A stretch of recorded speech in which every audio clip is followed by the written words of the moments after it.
Coming up this week on the Digital Lifestyle Show 890, Richard's here and we've got lots to talk about. There's not a huge amount of Microsoft news, but we have got some interesting chat on the Bing AI and Bing Chat. There's people find funny things with it. We're talking about our experiences, how we've got on with it. We've got some new builds of Windows 11 we can talk about, talking about some ground loop isolators that we're trying to get rid of buzz from electrical devices, through headphones, that kind of thing. I'll have to tell you my anecdote about what I did in my loft at the weekend and lots more. So let's get straight to Richard. Richard, good evening. Good evening. And it's just us tonight. Gary's otherwise engaged. So we've got this week's show and not a huge amount of news, but some interesting stuff coming up that we can talk about. We've got some build stuff and Bing Chat as well, which is quite interesting. Yeah, I'd say. I didn't mention last week I was going to try a ground home eliminator. Okay. And I've done that. And is that another word for what Bing wants to do to humans? Yes, I think so. Yeah. So we'll talk about that later. So we'll start off with the Bing stuff. So well, as I mentioned last week, I've been playing with it quite a bit, and I've been using it all week, and I've been using it in place of searches this week deliberately to see the sort of the difference. But we'll come back to sort of my experience with it. But haven't Microsoft didn't they make some changes in the last week to sort of scale back its rollout slightly? They certainly did. Yes, I mean it's been hard to avoid all the news reports of some of the more deranged things that have happened with the Bing Chat. But although, to be honest, looking at a lot of them, you've got to wonder how many of that is people sort of prodding the text parser to make it do weird things rather than anything ominous or sinister about Bing itself. It's just I do worry with some of these. How many of them say more about the user than they do about the AI itself, or the machine learning model that sits underneath the new Bing Chat. But yes, so I think amid this storm of really, I know that it's good to see the publicity getting out there, but it was not good publicity last few weeks since it all announced. Microsoft blogged on Friday that it was going to make a change based on your feedback, which basically to limit it to no more than 50 chat turns per day and 5 chat turns per session. So no more people winding it up more and more and more over the course of many questions, because you can, I mean, some of the examples I've seen, you can see quite clearly the engine's getting confused as these sessions go on for longer and longer. So I can see why Microsoft has reduced it down to 5 turns. Although quite quickly, in fact, I think as of today being the 21st of February, they've announced they're going to bring it forwards to 6 turns and 60 chats per day. Okay. So it's and they're going to try and go up to 100 total chats at some point in the future. So I think they kind of went with the big bang, got a blaze of bad publicity from people just making Bing do the strangest of things by going round and round and round in circles. And again, I mean, I don't know about you, but it kind of almost made me think of some of the old text adventure games from the 80s, where they had seemingly very, very clever text parsers, but it was very easy to get them very confused and upset quite quickly. Yeah. And I do wonder how much of that has happened here. And of course, it was a preview, it was a test, but people have been making fun of it. So Microsoft has rolled things back in a big hurry, and now they've started to roll things forwards again. I guess a weekend's a long time in cloud computing land, I suppose. So what's your experience been like? Mine's been pretty good, really. I did, for the last couple of days, did get to that thing where it says, I'm done now. Start again. I was trying one for today. I was messing about with Java, as I mentioned last week, and getting rid of Java and finding alternative for bits of Java that aren't available in other bits of Java. So I thought, well, rather than just going to a Google search to do the bits I need, I'd use Bing, and it actually did point me in the right direction and completely answer all the questions. So this was there was an old technology called Java Web Start. I think it's called Java WS, and I came across an application that we needed that used that, and the IBM Javas and some of the is based on the later versions of Java, and WebWS was dropped, depreciated, I think, in version 8 or something like that, and we're on 12 or something now. So when Oracle dropped that WS, there was an alternative, and it's called Ice-T, and it's an open source project you can get from GitHub of that called Ice-T. But Bing pointed me in the right direction. I explained what I wanted to do, and it said you need Ice-T. Would you like to find more information? I said yes, and it pointed me in the right direction. So that worked quite well. And I was doing something else. I can't remember the other one I was doing today. I was over the weekend. I was see if I could get it to teach me to play some music, and I don't know. I mentioned the Genesis track "Watcher of the Skies" last week. I don't. No. I was playing right. So it's a bit convoluted. I'm sorry, but yeah. So Genesis "Watch the Skies," 1972 track with big Mellotron opening with some really strange sort of discordant sounds, and my Modwave synth, the new synth, actually has got some Mellotron samples in it. So I thought, oh, perfect, I can recreate that. So I thought, well, how? First of all, I asked the Bing, how do I recreate the sound? And it told me which tapes. The Mellotron was this like a mechanical tape player. So it's a keyboard, but as you physically press the note on the keyboard, it ran a tape for that key. So if you press the middle C key, the tape for the middle C would go down, and it's a fascinating instrument. And I thought it'd be great if we ever found someone to talk about that on the show, because it's an old version of sample. Anyway, you have different tapes in there, and what Tony Banks, keyboard player of Genesis, did, he used a violin tape and they had a horn tape, and he put the tape selector in the middle so it kind of picked up on both, and that was the technique he used. And Bing told me all this. I kind of knew the history of it anyway, but Bing did correctly point that out. So I set the samples up on my keyboard to the same thing, set some effects, everything else, got the exact sound. I thought, well, I'm going to demo it, I want to play it. So I asked Bing then to tell me the chords and what notes were used, and it was pretty good actually. It gets to a point where it can't really explain it to you in text because it's music, so you end up going to a YouTube video.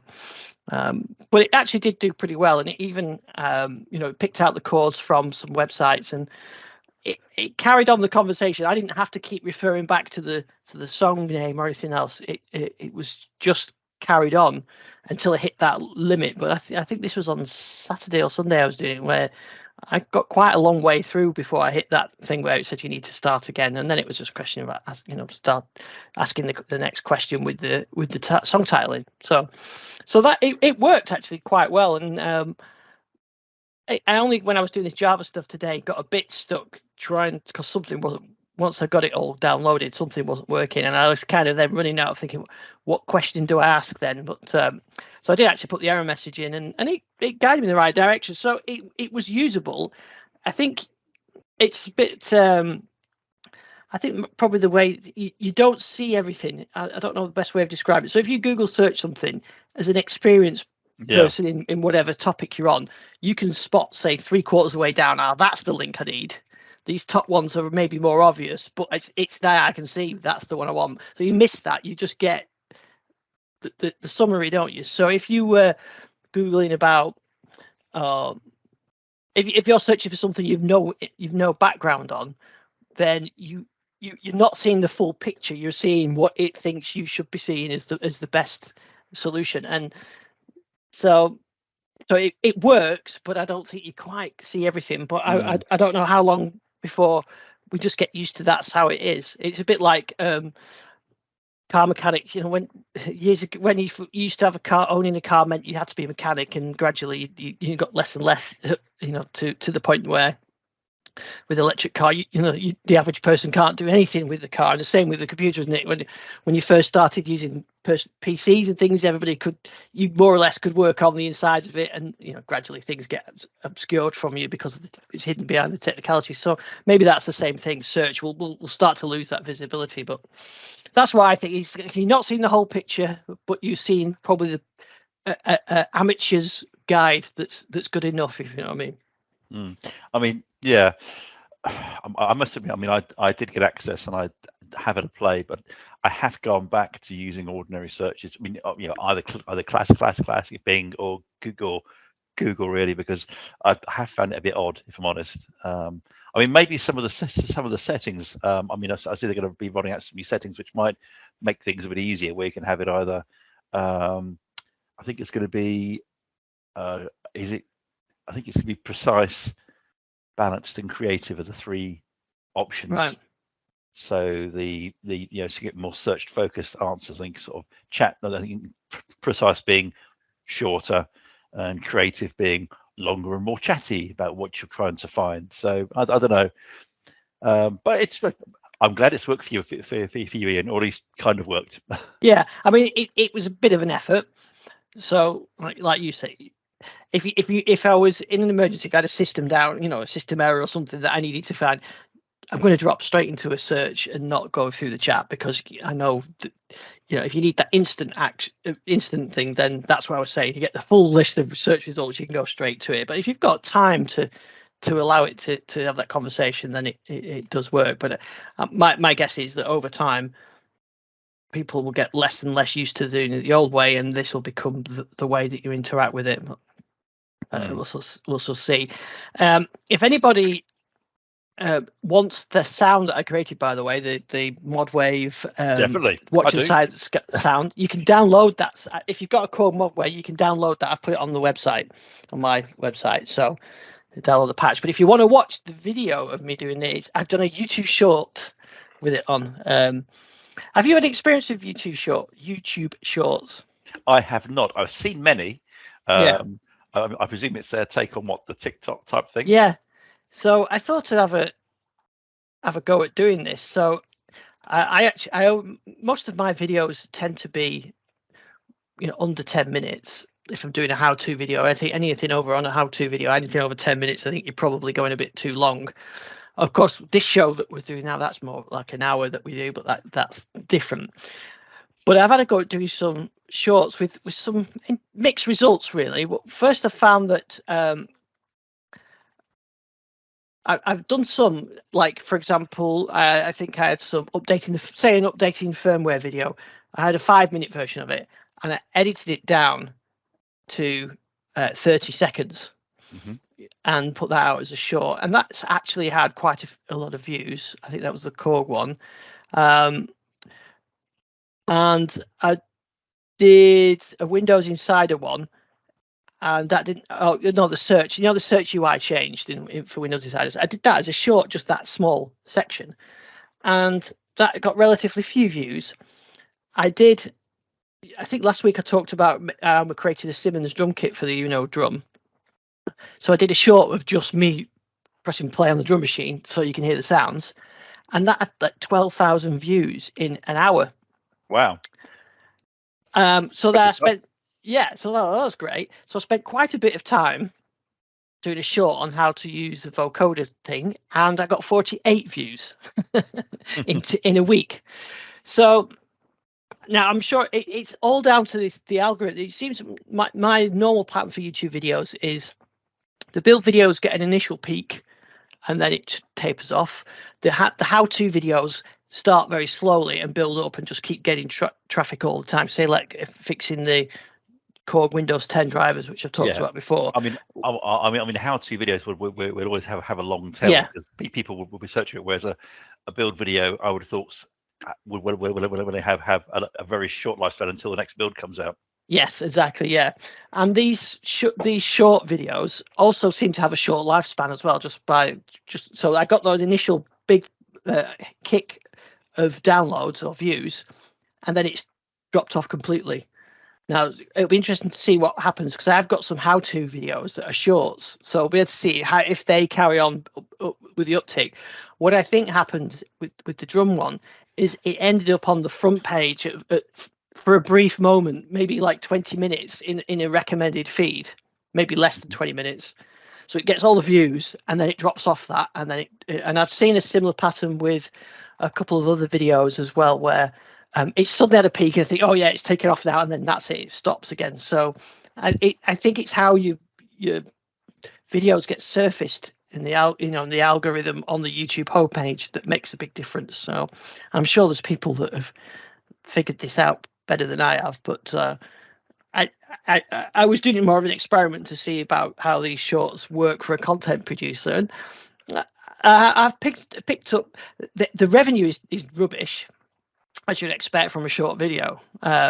So if someone watches one of my hands-on videos, there's get some revenue from that.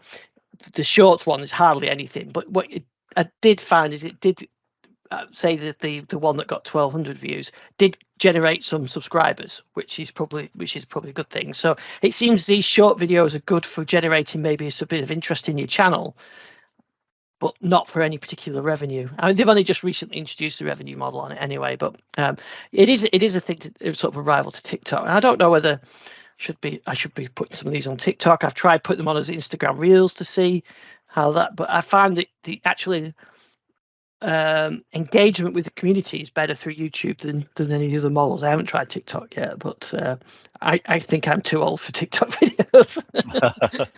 Well, I mean, I can Vine and things, so I'm very old. Yes, that's I remember Vine. That was great. Then, well, it's an interesting experiment. I'll probably carry on. They're actually really easy to do. You don't need the same amount of editing and production on a 20-second video, and you can hold your phone and do them. So I did so they are easy to create. But the thing is, I do wonder about videos full stop, in that everything must now be a video. I kind of want to read articles and read text and things. I don't want to just constantly have to look at videos of things to see how things work. I want to actually read some text about it. But do you think that's maybe an age thing? It could well be. I come. You could well be. I think people just watch YouTube videos. I certainly know that if someone wants to do something, they just watch a YouTube video. I would probably like to read it. Although from a creator's point of view, I find doing the video is actually easier than writing it all out sometimes. But then what I usually do, if it's something like fixing the Korg drivers, I write it all out and do the video, and I put both on.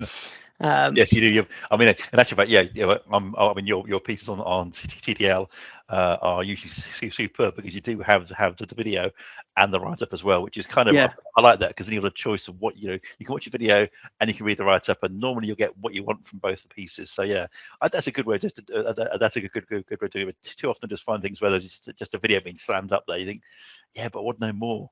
Yeah, and especially things I think like the Hyper-V one where the images are the disk chain gets corrupted, and there's a really quick fix for it. And I appreciate a blog post where you can go down and scroll. There it is. Type that command in, rather than trying to watch a 15-minute video of someone, and you've got to then watch what they're writing. And so in that case, I think the text is much better. Exactly. I mean, I think for how-to things, it's great. Whereas I'm very happy to watch a video with someone talking about the history of the London Underground. Absolutely fine. But to know how to fix a particular thing that's going wrong in Hyper-V, I'd like to see the blog post explaining what's happening. Yeah, exactly. So it probably is a bit of an age thing. It also depends on what you're doing at the time as well. Yeah, definitely. So interesting experiments. But anyway, the video for that Genesis Watch the Sky, I'll include at the end of this, because it's only 30 seconds, and you can listen to it, and then you can go on Spotify and listen to the original. And the sounds are really close. So I've added a music tech download section to the Digital Lifestyle as well, so that you can download anything. I'm still waiting for some Sega 16-bit or some chips. Yes, I know. That's on my things to do. Still waiting. Just saying. Yeah. And before we go on to builds, just mention music tech. I don't know. I mentioned the other week. I've got this. Is the Uno drum that I've talked about and I've demonstrated a few times recently.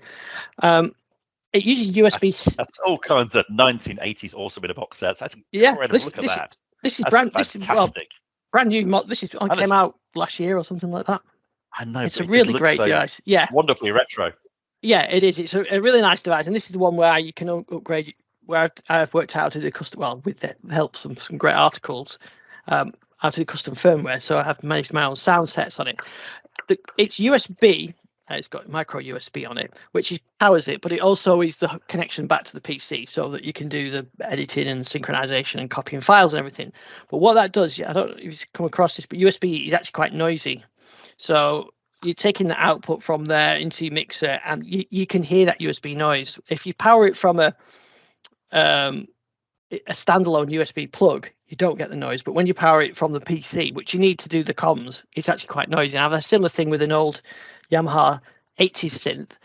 It's quiet, hardly any noise on it at all. But when I plug in a MIDI USB device from the PC, you get that ground loop in it.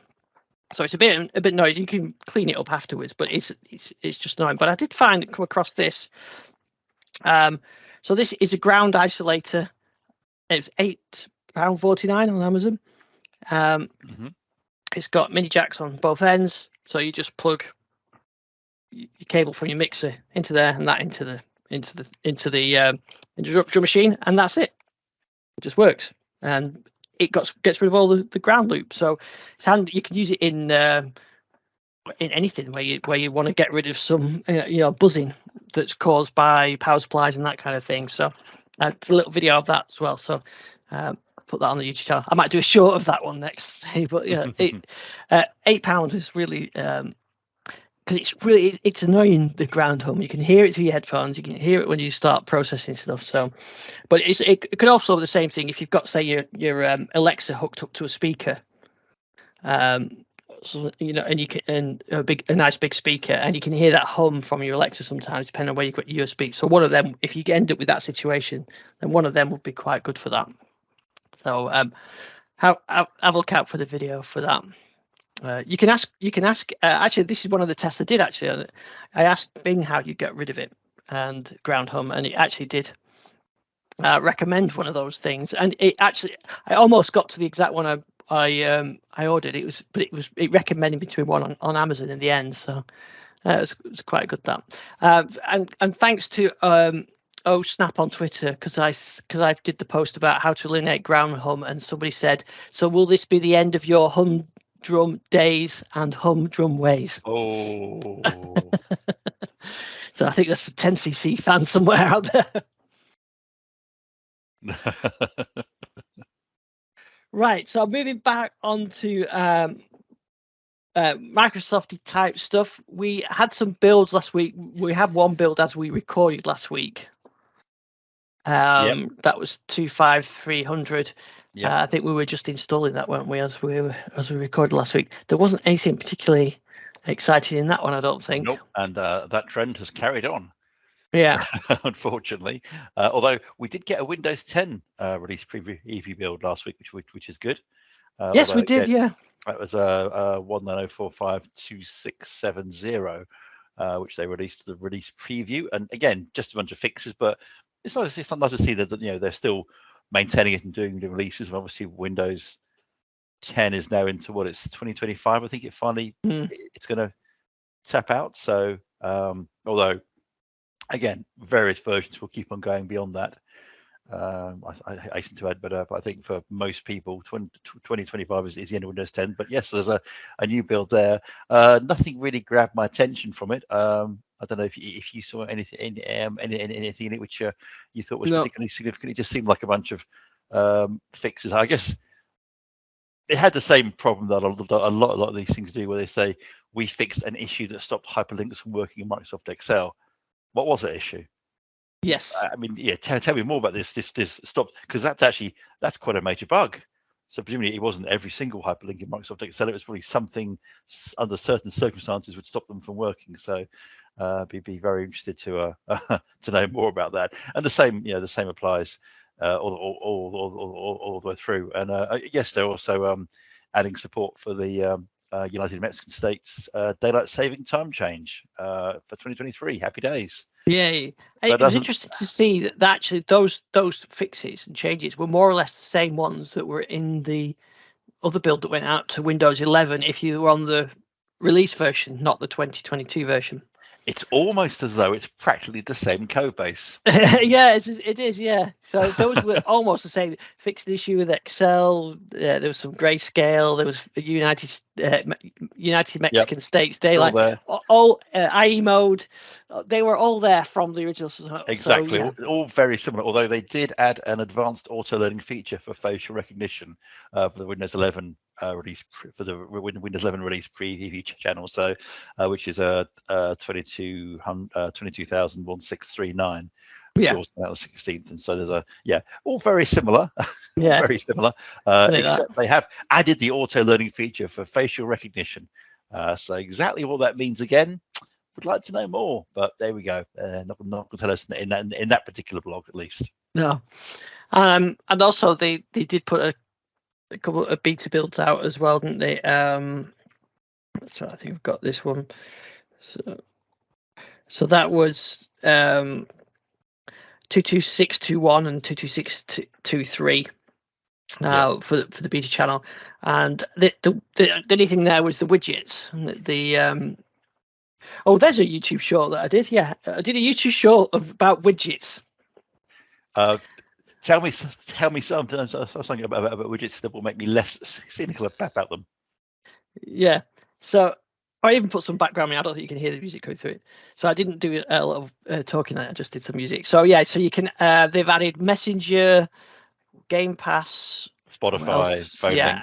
Phone link. Yeah. Yeah. I mean, I just I just don't understand this at all. I mean, I really don't understand what they're playing at here. This feels like we're going back to, I mean, live tiles were great, so maybe it's a return to live tiles and stuff. I don't understand what they're doing. And it's in the start menu. So yeah, it's all a bit weird and clunky right now. I mean, Gary said a while ago that wouldn't that be a good surface for advertising? Surely not. But I don't know. I mean, I guess it's more convenient, but I mean, you kind of can't say. The only time I ever see the widgets is when I accidentally hover over them. Yeah, I mean, you kind of feel they're almost like reinventing the live task thing again. Which they did many years ago and did very well at the time. And I think what's significant is they've done a one for Messenger.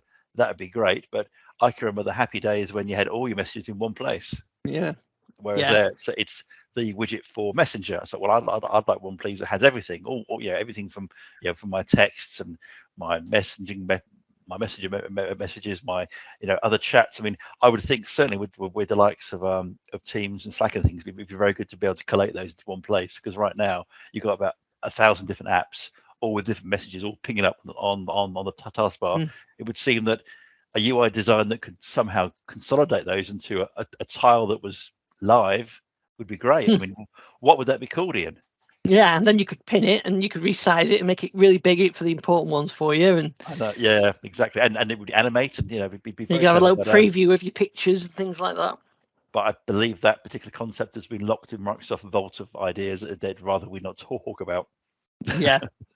Yeah, it's funny, isn't it? I think it's just a change of teams and managements and things like that. And it's like, that was the old team's ideas. We long live the new team and the new paradigms, and until the next time. I'm just looking at the blog and the picture there, and it's actually really driving home how disconnected this all is, because you've got the Messenger shot with all the messages, and then right beneath the Messenger widget you've got the phone link showing text. You think we got two different ways of seeing messages? It's the whole just feels really not well thought through, not integrated. It just seems a bit odd, but I'm sure there's method to whatever they're doing, and they know best, and I won't be using them. So moving on. Yes, so that was widgets. So that was what this built. This beta channel had. So it could be these obviously these widgets are going to come to Windows sort of 11, the release version, probably sooner than the yearly update that we'll get. Which sure. It can't be that hard to do, because the plumbing's already there. So I think the case that once the widgets are production strength, they'll roll them out and you'll be able to download them. So yeah, I would say a matter of months, surely. It's always, whenever Microsoft come up with a technology like this, it's always interesting to see how well they support it themselves. And so, will we see a Teams widget, or so far we've seen sort of two of the applications like To Do, and I suppose we've got Outlook, but and now we've got Phone Link. But yeah, will we start to see Teams, or will we start to see Active Directory management tools, or things that we actually use? Will we actually see them supported? Because that was always the problem. Like Live Tiles, there was never. Microsoft never quite seemed all in on it, did they? There was, certain areas that didn't integrate with it. So, yeah, like Office, or we see a Microsoft 365 widget that actually has your recent applications or your recent documents. But I suppose there's some duplication then to just the start menu and things like that, isn't there? But yeah, they're always looking for different things to do. But although would your Outlook widget manage to filter out all the spam that might be coming through due to Outlook.com having an issue with spam? Yeah, no, funny. I don't really use my Microsoft account for email very often, but I do have a Hotmail account going back to the very first days before even Microsoft bought Hotmail. But I didn't see a lot of spam, but I did see people on Twitter talking about receiving a lot of spam. Yes, I mean, I had a few emails from contacts who said what is going on, and their mailboxes would be inundated with not just spam, but some, I think, quite dangerous looking phishing emails too, which would normally been caught by the filters, and yet they seem to be piling in. I gather as of today it's been kind of fixed. I think that's the message I saw from Microsoft, although yet again, no real explanation for what happened. It just seemed the spam filter stopped working. I mean, have you had any explanation for what happened at all? No, not seen anything. No, it's another thing. It's they probably asked Bing chat, can you improve our spam detection? He said, yeah, sure. Yes. Hey Bing, can you fix spam? Boom, and that was it. Yeah. Yes. Yes. Well, I'll turn the spam off. You won't get any because it's all spam. I've improved it. I've improved it massively. It all comes through now. So, no, wrong. So that was I think quite odd, but it would have been good, I think, to find out what was going on. I mean, I know these big tech companies don't tend to say much anymore. Microsoft is now falling into the same trap, I think, as others, where they just don't say anything. But it was noticeable. People were getting a lot more spam very suddenly for no reason, and then equally suddenly it stopped again. So you think, but somewhere within Outlook.com, a filter was turned off for at least some people, and then somehow was turned back on again. And you think it would be good to know what happened, just what you're listening, because often when Azure goes down, I always find the postmortems very interesting, where they will explain what happened and how it happened and how it won't happen again. But this time, it doesn't appear to be in that level of communication at all. I mean, unless it's there and I've just missed it, in which case I apologise. Yeah, I think even if you look at their bulletins and they put out, I don't think there was anything particular on there. Yeah, it's just we turned it off for you. You didn't need it. There you go. As long as no one asked the Bing, so how do we stop human suffering here? We wipe the whole of humans out. That's the quickest and simplest way of doing it. Kill all humans. There we go. Yeah, that solves all the issues. There you go. I think there's a few sci-fi films. I can't wait to see all the the sci-fi films coming out about all this AI stuff, because they're always a couple of years behind, and whatever's the latest trend is, I'm sure there'll be something. We've had the sort of bot things, haven't we? Well, I mean, I think sort of mad robots and things has always been a trope in cinema, hasn't it? I mean, I can think of a few very, very scary films actually. And of course, if my technical head, you think, well, that couldn't possibly happen. But having seen how deranged some of these chatbots get at the moment, you think, well, I wonder just what they're plugged into, and how we're all laughing at them saying these are ridiculous. But you think, well, hey, might people start taking them seriously? That's quite scary in some ways. I wonder why we haven't seen a sort of a more human interface to this chat. It's all text based, but it would work very well with an audio engine, and it would work even better with some animated you see movies, sci-fi movies, especially older sci-fi movies, predicting the future, where you always had this. I'm even thinking like Blade Runner 2049, where you've got the AI has got a visual image. Why haven't Microsoft or Bing or any Google or anything gone for that? They almost had it with Cortana. I mean, I'm guessing it'd be too creepy. Maybe that's it. Yeah. And also, I'm going to say again, always prefer text. I can get through it much faster than waiting for some talking head to tell me what mad thing Bing has come up with now. So yeah. I mean, there's nothing in the technology that would stop you. If you got, say, a paragraph of text, you can easily have a talking head rendered to a very high quality now. But I think maybe it would just be a bit too creepy, too much of a jarring change from getting a result set back to having Cortana or another person talking to you. Yeah. It could be clippy. Hey, looks like you're trying to. Yeah, well, I was thinking of. You remember the around that time they had the different things. You had the wizard and the dog. Yeah, the wizard and the dog. Yeah, I remember this very well. Yeah. So yeah, maybe have one of those. Actually, and talking to that, if you're interested in AI and for an interesting film was slightly different. Have you heard of the film Brian and Charles? Yes. Oh, that's a brilliant film. That is. Yeah. I watched that over the weekend. Is that really AI or is it just a man in a washing machine? I thought it was brilliant because I have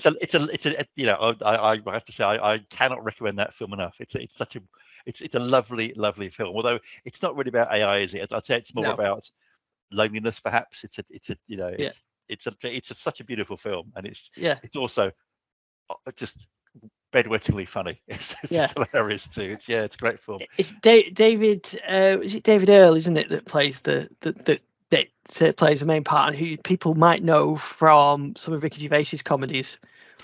That's where I've seen it before. You're quite right. Yes, he was in the one on Netflix, and he was in the other.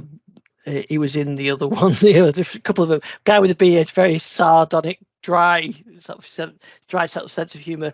But yeah, and nice. Actually, there's no. It's not particularly sweary, or it's quite family friendly, I think, actually, as well. So it's quite a heartwarming kind of British film. But I actually quite liked it. But it does touch at AI, but it's not really this. It's not really a Bing AI on that.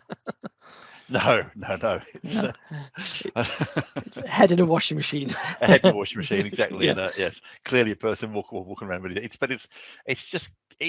a brilliant film. Absolutely brilliant film. I cannot recommend it enough. Did you stay for the I think in there's it's not an end credits thing like the end credits thing you see on some other big films. It's got quite a nice end sequence as well, I think. So I'd recommend staying all through the end.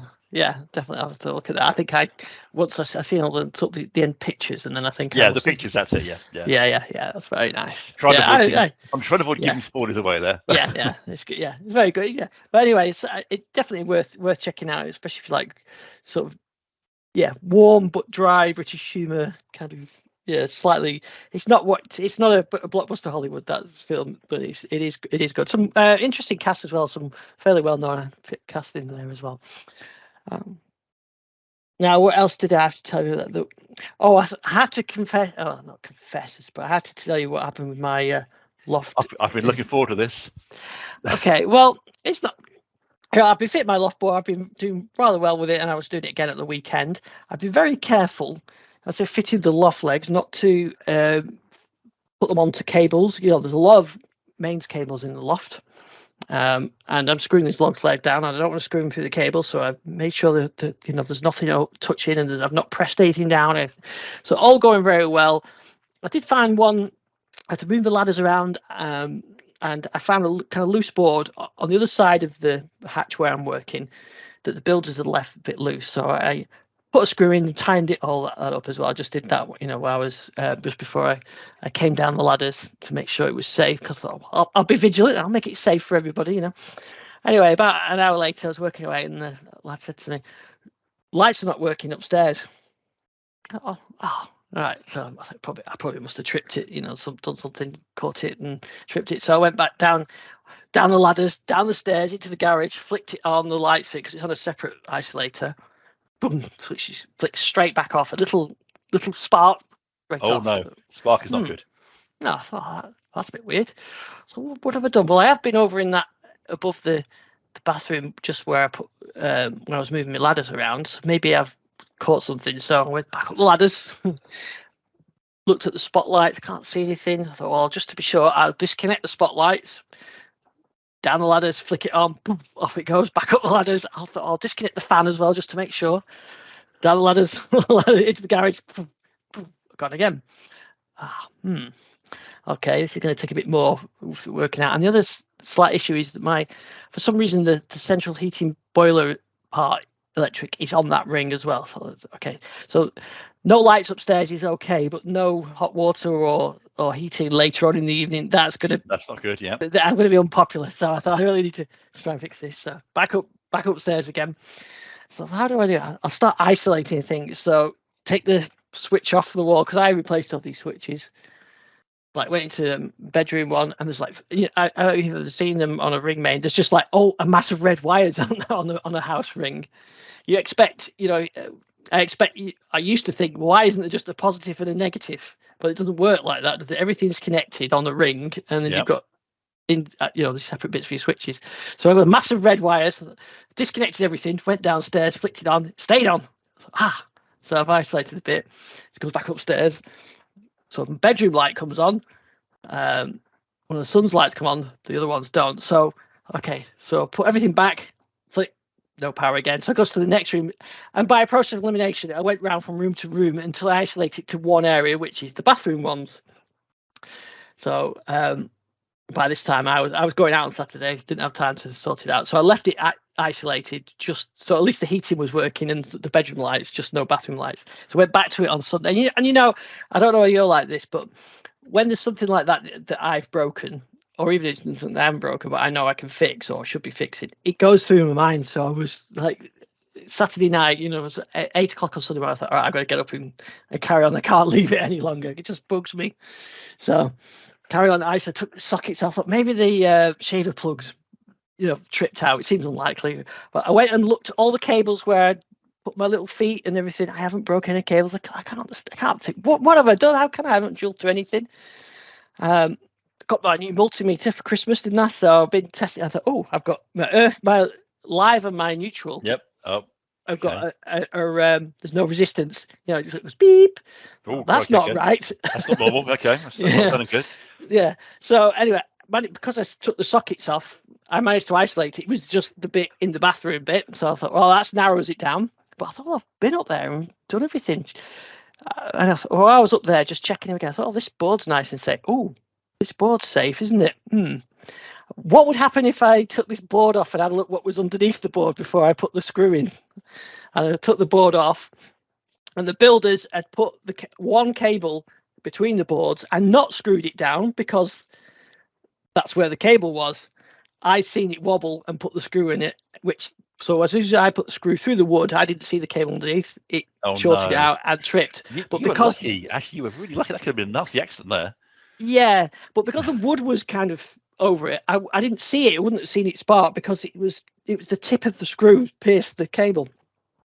So that was about 12 o'clock on Sunday by this time, and I was like, yes, thank God I found it. So it's an easy fix then, because I've got some nice junction boxes, so I just replaced that section with some clean junction boxes, so it's all nice and safe.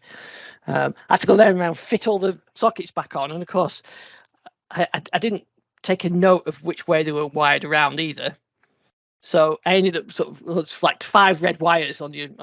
So I think I had it at one stage when I switched my light on in the bedroom, it turned all the lights on apart from the bedroom, because it's a combination. But anyway, I got there in the end. So by lunchtime on Sunday, I was done. Back, everything was working again. I didn't have to call out an electrician, and I managed to make everything safe as well. So there's my tip there of that is, don't assume that the builders have made everything safe for what they've done. Don't just screw things down. Have a look where they're going, because, like I said, I made sure every screw. I've done over like 300 screws upstairs because I've used up 2 boxes of screws. I know where every screw is, and it hasn't gone through any of the cables, but I didn't check what was underneath this random piece of board that was wobbly. So there's my my top tip for you. So Yes, lesson learned there. You're right. I mean, yeah, it could have been worse. It could have been a lot worse. Yeah. Modern houses are quite good on, well, say modern 20 years, but yeah, with the electrics, with the trip things Oh, on them. good. Yeah. I mean, yeah. Modern fuse boards are great. And I think certainly in the UK there's also a lot of really decent standards around wiring as well. So I mean, we do often make jokes and things about poor workmanship. I think on the whole, the rules and regulations around wiring have probably saved lives, really. Yeah, probably saved my life. Yeah, you putting a screw through a wire. Yeah, that's lucky. Yeah. Lucky it wasn't the water pipe. Yes, that's right. And I was really careful. That was so frustrating. I've put 300 screws in. I've been so careful not to go through any cables, and I didn't look what was under this wobbly piece of wood, which the builders obviously left wobbly because there was a cable underneath it. I can remember. I can't remember if it was which house it was, but there was I was taking up some floorboards. This is nothing to do with tech at all. I don't know what we're talking about this, but I unscrewed a floorboard, and I hadn't realised that when the screw had been put in many years ago, it had gone into a water pipe, but it sealed it. So when I unscrewed it, I was greeted by this fountain of water came pouring out as I removed the screw that had been there for 20 odd years, and whoosh. Yeah, and that was an interesting time. It was a very urgent call to a plumber to come and change, because I couldn't change the pipe out. I couldn't work out where the water was. It's cold water, so it's probably okay. But yeah, and I just everybody looks at, what have you done? I've been careful, but anyway, I must admit, multimeter was a great Christmas gift, because that did give me the clue to what I'd done. So what's the multimeter brand you're using? I should have done a video. I could do a YouTube short on it. Could do, definitely. It's Astro AI, actually. Digital multimeter. An AI based one. Well, that's not good, is it? Yes. So there you go. And I really wanted this because I wanted to do things like when I'm fixing my synths or whatever, measure battery levels, or if there's a broken connector, to see where we need to resolder joints. I didn't envisage fixing my wiring system that I'd blown up in the house. So, but it does temperature. It's got a temperature sensor, so you can actually check, like, say, your CPU temperature or whatever. It's a really good unit, actually. So it actually came in very handy. So I was quite impressed with that. So Blushy saved eventually in the end. Calling out electrician would have been a bit embarrassing. It would have been embarrassing when the electrician found what you'd done. Yes. Yeah. It could have been worse. I could have been up there for, because everybody had gone out at some point as well in the house, and to be honest, when I'm working away like that, they kind of leave me to it. So it was probably like 3 or 4 hours later. I guess anyway, it's like coding. You just have to start to undo all the things that you did, and then eventually it'll start working again. Although that said, I've done that with coding before and undone everything, and then had to back out almost all the code and thought, well, wait a minute, I've got no code left now and it still doesn't work. Oh, that's because I'm running the wrong axis. Yes, it was literally, it was very much like that. And like when I took the socket off and didn't have the map of the wires again, it's like once you've undone that code and you can't remember how you did it in the first place, that's it, isn't it? You've got to, how did I do that? And at this point, I should also point out, one should also, when doing any electrical jobs around the house, one should be sure that the things one does aren't things that should be being done by a qualified electrical installer. Yes, definitely, yeah. And certainly not Ian Dixon. Yeah. I mean, I was just putting some boards down, but I'll be very careful now. I have nearly finished now, but the thing, the next on my list once I've done that was to put some lighting up there. I have got some lighting that just runs just on a cable that I plug in, but I was going to put some permanent lighting, but I'm thinking perhaps I'll give that a miss for a while now. I'm not messing with electrics anymore. I guess the good thing about electrics is that I understand how electrics work, whereas sort of what terrifying to do anything with water or gas around the house. Yes. No chance. No. Cables and wires, I understand ratings, I understand resistance, I understand everything about that. That's not a problem at all. But oh no. Yeah, I agree on that one. Plumbing is definitely not my forte. Because there's a whole bunch of jobs. I mean, I don't think you're allowed these days to put a plug socket in, are you, in your arm anymore in the UK? Is I that don't right? think I don't know. I think I did mine before they changed the rules. Yeah, and it's frustrating because I think, well, I can work that. It's fine. And, we've joked about wiring a plug and things before, but obviously one has to adhere to the regulations. But certainly anything involving gas, frankly, terrifies me. So Yeah, it's got definitely water. I don't understand plumbing, central heating. Yeah, definitely. When I did have an issue in my central heating a few months ago, the stopcock thing went, and that I didn't use the Google. I didn't use Bing chat because I had to just Google search it, but I still needed a plumber to come and fix it anyway. yeah. Yes, it's all the weird esoteric codes that appear on the front of the board. You think, well, crikey, we complain about Windows error codes. There's nothing compared to what's on the board right now. It says "fu" in a spanner. Now, I think that's quite negative. I think, but yes, again.